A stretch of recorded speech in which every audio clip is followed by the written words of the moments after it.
Hello, I'm Ania Lichtarowicz, and this is Somewhere on Earth, your weekly look at technology and its impact on our everyday lives.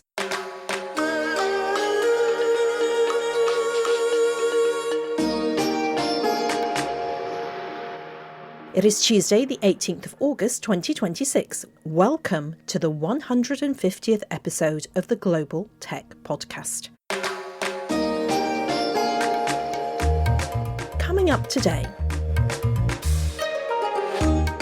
we're starting in Brazil, where technology is being used to cut through bureaucracy and help women experiencing domestic violence access vital support. A social impact startup that's digitising public services, protective orders and supportive programmes is using AI to reach women who might otherwise struggle to navigate the system.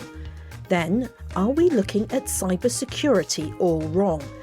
As AI makes scams and social engineering attacks increasingly convincing, perhaps knowing how to spot a phishing message isn't enough. New research argues that what we really need is cyber judgment, the ability to pause, create a little space, question what's happening, and make a safer decision. And at the heart of that idea is a fascinating Japanese concept, ma, the space between things. This is Somewhere on Earth, where tech meets humanity.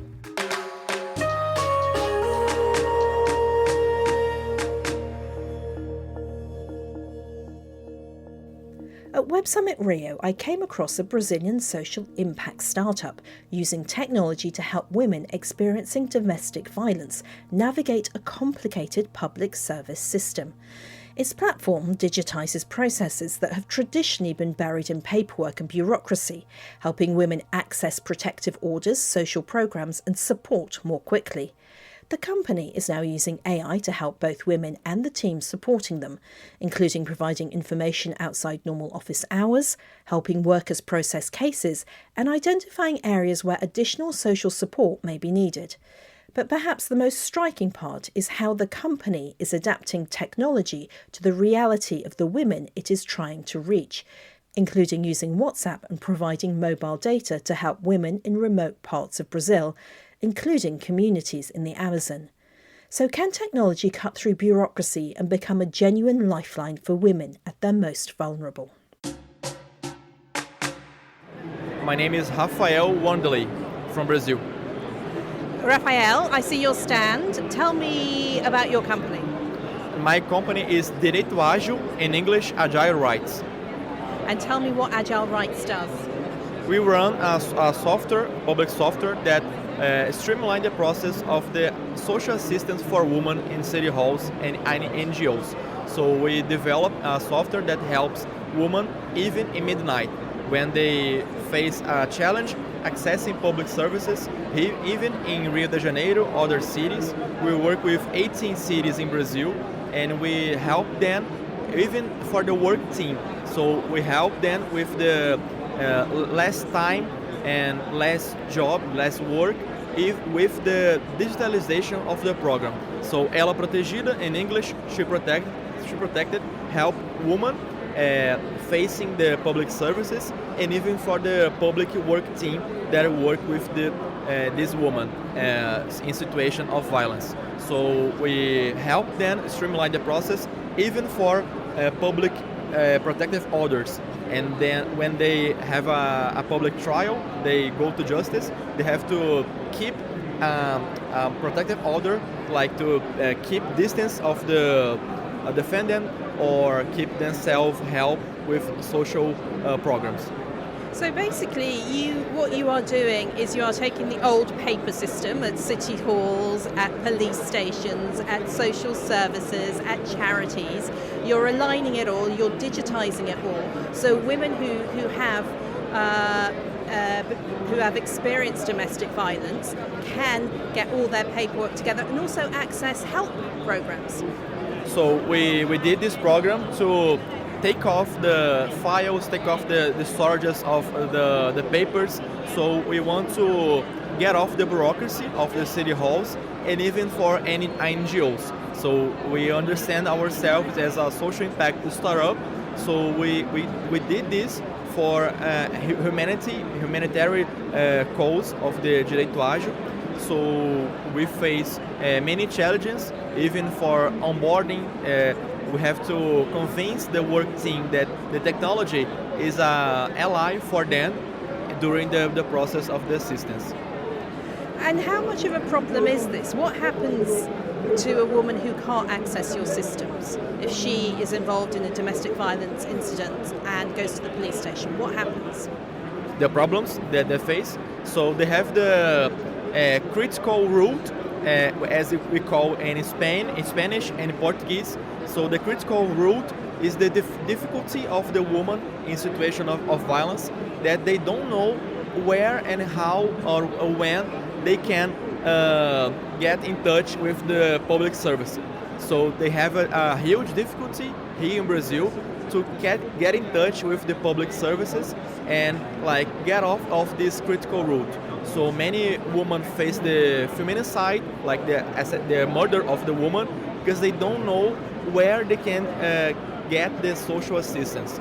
So if we streamline the process and we can put them in the city hall for fast assistance, they can face they don't face anymore the risk of the murder.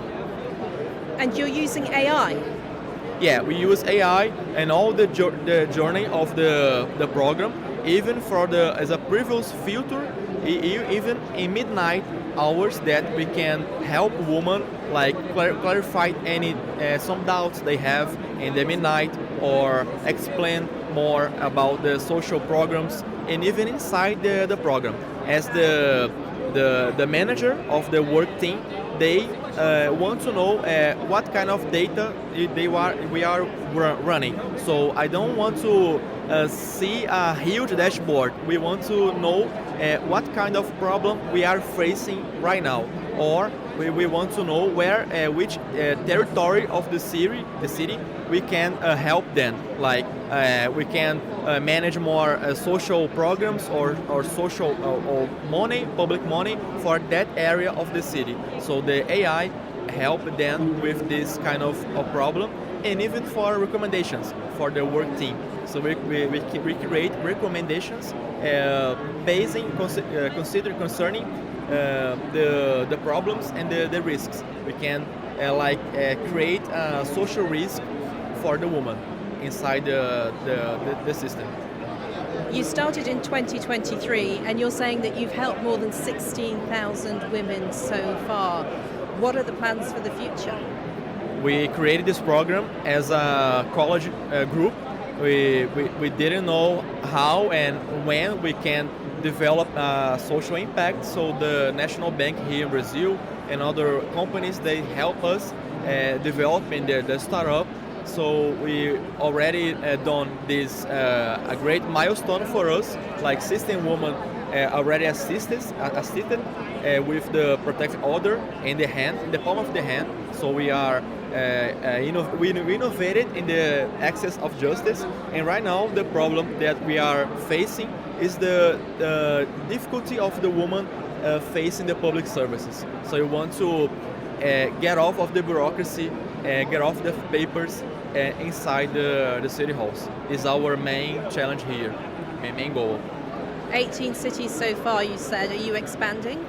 Yeah, right now we have 18 cities, even for city halls customers, and even for NGOs. We have 2 NGOs here in Brazil, one in São Paulo state, here we are in Rio, but the other one is in the north region. So the north region, we can have a social program with the software that we can deliver. Then there is a shelter NGO for women. So we deliver them a cheaper software, so that can help even women that are disconnected of the cities, like they have to cross rivers. So the technology helps women, even for people disconnected in Amazonian region.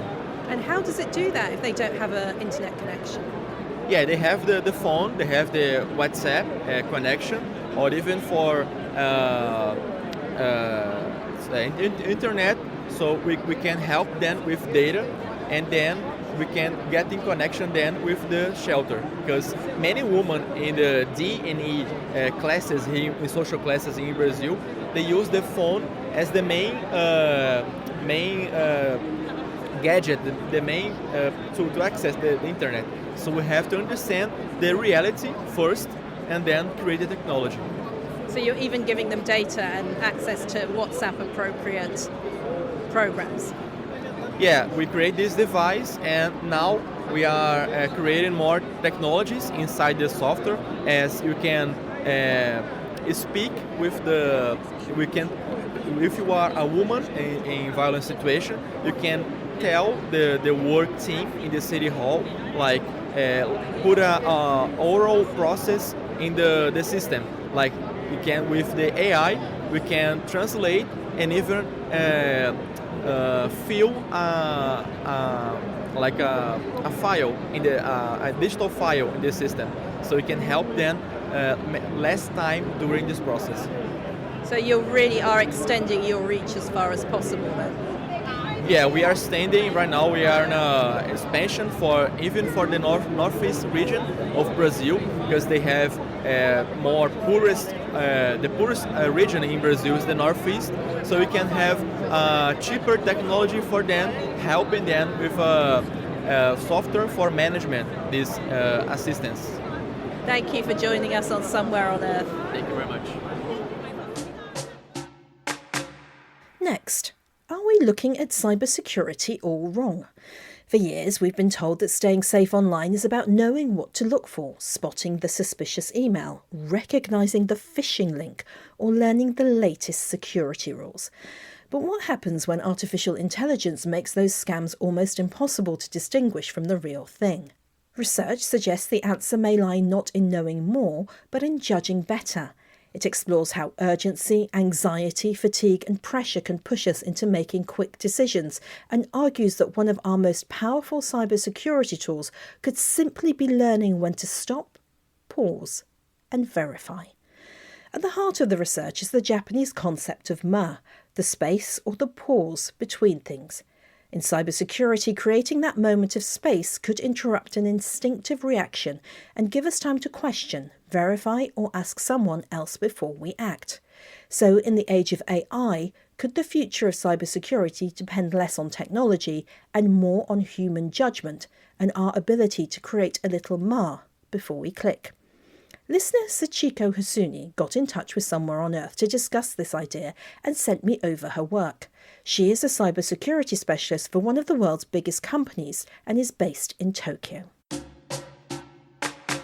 Since the beginning of computers or the internet, I've seen that we are focusing too much on technologies, and like AI, the AI always gets spotlight. Technology is always their first front line, but we forgot, the humans are there, but we tend to think, internet, cybersecurity, cyber world, technologies.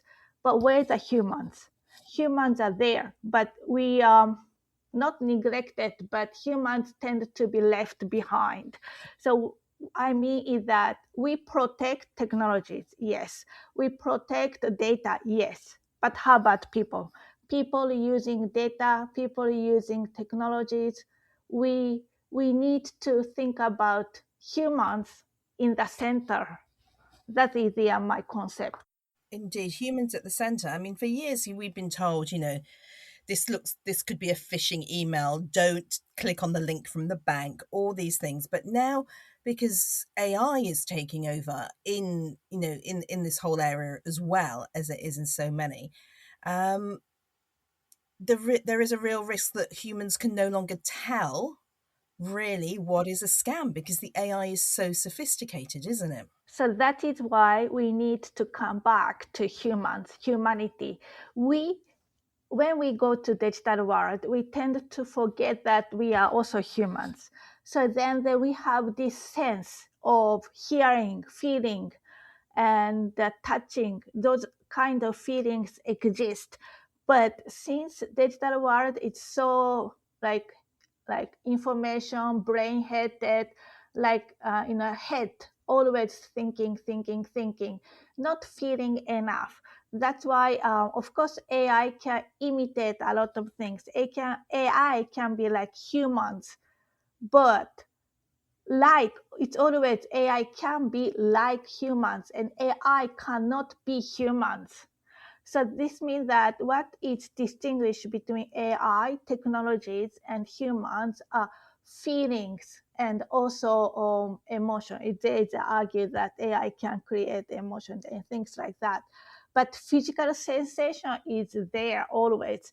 So when I receive phishing or when we receive phishing, the first step we should do is feel our physical state, situation.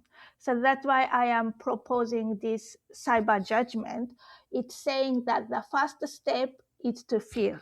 So hang on. So this is just so we can explain this. So, you're very much arguing that it's our emotions that is the biggest problem, really, because if I'm stressed or I receive an email from my bank, say, I panic. I think, oh my goodness me, someone's trying to take money out of my account, and I panic and I make mistakes, etc., etc. And that's a huge problem. Our emotional response to it.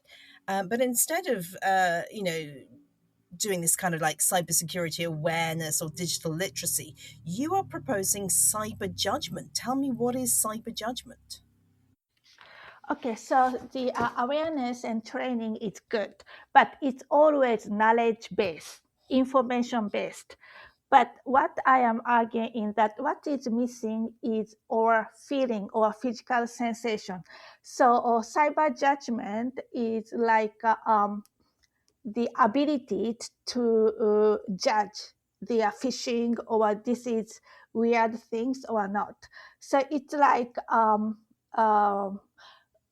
we are told to be careful, but it's not good enough because when say that my mom said don't touch it, it's too hot, I will never know if it's too hot until I touch it, because we are humans, we need to fail to learn and mature. But in the digital world, we cannot, because when we fail, it's forever. It's just how it is.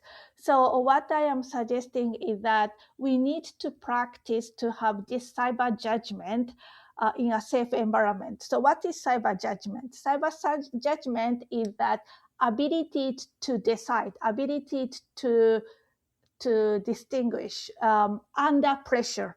So what does it mean is that humans have two states. So for example, I'm tired, or I have hangover, or I have like my state, my like currently what am I like I always say it's like weather. So today I'm cloudy because I'm tired. Today I have a very clear view because I'm happy or whatever. That is I called state. Then we have environment where external factors come in, like my boss is making me work, so I am under pressure. Then the emotion kicks in. So I'm saying that when we are here in the digital world, but actually we are having three things.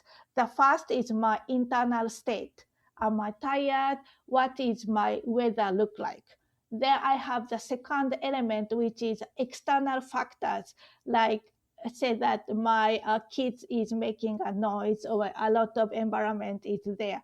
Then because of that, we have a feeling that is putting more fuel on this state. So what I am suggesting is that we need to have the process to judge, which is the 6 steps. So the first we need to feel. Then if we cannot feel this state, like internal, external, and also the feeling, we cannot stop. So for example, I ordered my credit card the other day. Then I was expecting the delivery of credit card on that day. Then I was anxious because it's very important. Then I got the message on my phone saying that the delivery missed. Then I feel like anxious. I feel pressured, and I feel that, okay, where's my credit card? That is feeling. But I didn't act on it. I pause. So after I feel it, then I have to pause. Then I call it ma. Ma is like intentional space between the stimulus and action. I feel something, I stopped, then I need to take ma. Ma is just like a Japanese concept of intentionally creating a space. Sachiko, it's like taking a step back, isn't it? You know, Yes, you're in a correct. situation, Yes, you can be yes. agitated, Yes, you yes. can not be thinking straight. You've got to kind of step out of the situation. Yes. But this just like you would in everyday life, yeah? So, you know, if Yeah. you're in a situation that's a bit stressful and, you know, I don't know, maybe in an argument or something, it's, you know, take a step out, look at it, you know, with clearer vision, Yes. try and calm yourself down. And you're saying we need to do exactly the same with cybersecurity, that we actually Yes. need to slow down Yes. and we need to actually analyze what is happening and Yes. then take a decision. Yes. And then we have to question and we need to verify. So I looked at my message saying it's misdelivery, but I thought it's strange. Then I verify, not within that screen. I have to go out of the screen because the screen is the arena of attackers. So attackers create space, so that I need to get out of that space. Then I need to act on it. I call the credit card company asking if they sent that message, and it was not. So basically, these steps is, as you said, like we need to make sure that action comes the last, because when we are under pressure, action comes first instead of this like stop and create more and act.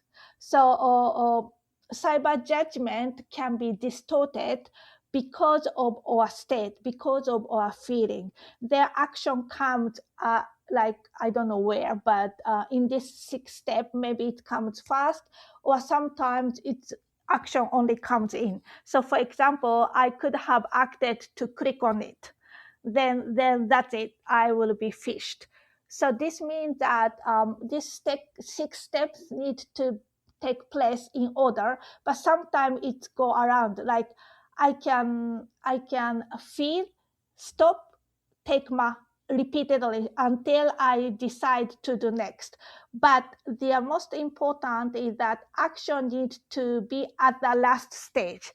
If the action comes before these 5 stages or 5 steps, then we can be tricked. Sachiko Hasuni. And if you have a story, please do also get in touch via hello@somewhereonearth.co or via LinkedIn directly by messaging me. That is all we have for you in the main show. However, for just $10 a month, you can have an extended ad-free version of the programme.